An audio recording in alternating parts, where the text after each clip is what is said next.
سڵاوتان لێبێ و یەک خولەکتان پێشکەش دەکەم. سوپای تورکیا لە چەند کاتژمێرێکدا سێجار گوندی شوێنەی سەر بە قەزای پشدەریان بۆردومان کرد.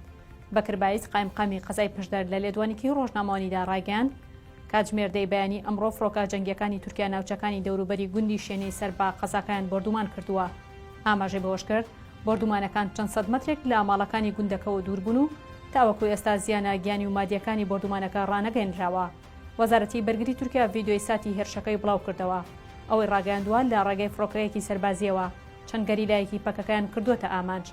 ساڵانە سوپای تورکیا بە بیانووی بوونی گەریلاکانی پەکەکە ناوچە سنووریەکانی هەرێم بۆردومان دەکات و بۆ هۆیشەوە سەدان کوژرا و برینداری لێ دەکەوێتەوە و زەرەر و زیانی زۆری مادی بەرهاوڵاتیانی ئەو سنوورانە کەوتون. هەر شاد بن.